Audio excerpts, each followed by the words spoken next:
ಉಡುಪಿಯ ಉದ್ಯಾವರ ಗ್ರಾಮ ಪಂಚಾಯತ್ನ ನಿಷ್ಕ್ರಿಯತೆ ಹಾಗೂ ಪಂಚಾಯತ್ಗೆ ಖಾಯಂ ಪಿಡಿಒ ನೇಮಕ ಮಾಡುವಂತೆ ಆಗ್ರಹಿಸಿ ಮಾಜಿ ಸಚಿವ ವಿನಯ್ ಕುಮಾರ್ ಸೊರಕೆ ಪಂಚಾಯತ್ ಎದುರು ಪ್ರತಿಭಟನೆಯನ್ನ ನಡೆಸಿದರು. ಉದ್ಯಾವರ ಗ್ರಾಮೀಣ ಕಾಂಗ್ರೆಸ್ ಸಮಿತಿಯಿಂದ ನಡೆದ ಪ್ರತಿಭಟನೆಯಲ್ಲಿ ಭಾಗವಹಿಸಿದ ಮಾತನಾಡಿದ ಸೊರಕೆ ಅವರು, ಕಾಪು ತಾಲೂಕಿನ 5 ಗ್ರಾಮ ಪಂಚಾಯತ್ನಲ್ಲಿ ಖಾಯಂ ಪಿಡಿಒ ನೇಮಕ ಆಗಿಲ್ಲ.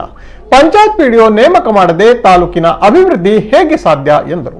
ಗ್ರಾಮ ಪಂಚಾಯತ್ನಲ್ಲಿರುವ ಬಿಜೆಪಿ ಸದಸ್ಯರು ಉದ್ಯಮಿಗಳ ಕೈ ಜೋಡಿಸಿ ಖಾಯಂ ಪಿಡಿಒ ನೇಮಕವಾಗಲು ಬಿಡುತ್ತಿಲ್ಲ ಅಂತ ಆರೋಪಿಸಿದರು.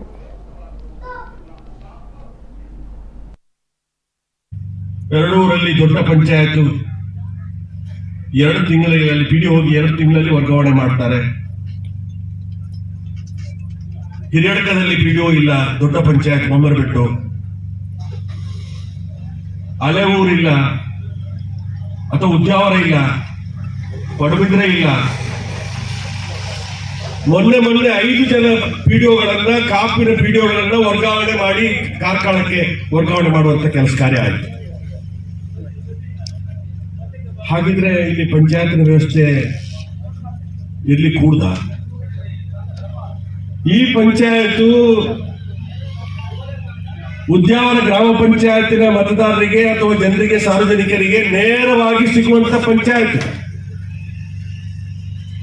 ಇಲ್ಲಿ ತಾಲೂಕ್ ಪಂಚಾಯತ್ ಸದಸ್ಯರು ಸಿಗುವುದಿಲ್ಲ, ಲೋಕಸಭಾ ಸದಸ್ಯರು, ಜಿಲ್ಲಾ ಪಂಚಾಯತ್ ಸದಸ್ಯರು ಸಿಗುವುದಿಲ್ಲ, MLA ಸಿಗುವುದಿಲ್ಲ, MP ಸಿಗುವುದಿಲ್ಲ.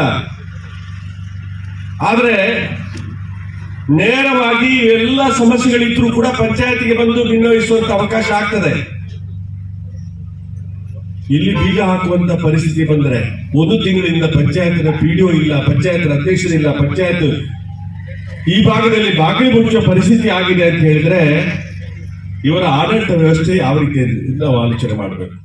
ಉದ್ಯಾವರ ಗ್ರಾಮ ಪಂಚಾಯತ್ನ ಅವಸ್ಥೆಯನ್ನ ನಾವು ನೋಡಿದಾಗ ಸುತ್ತಮುತ್ತ ಬೃಹತ್ ಪಂಚಾಯತ್ಗಳಲ್ಲಿ ಕೆಲವೇ ಪಂಚಾಯತ್ಗಳಲ್ಲಿ ಉದ್ಯಾವರ ಒಂದು 30 ಜನ ಸದಸ್ಯರನ್ನ ಹೊಂದಿರುವ ಬೃಹತ್ ಪಂಚಾಯತ್ ಹೆಸರಿಗೆ ಜನವರಿಯಲ್ಲಿ ಅಸ್ತಿತ್ವಕ್ಕೆ ಬರುತ್ತೆ.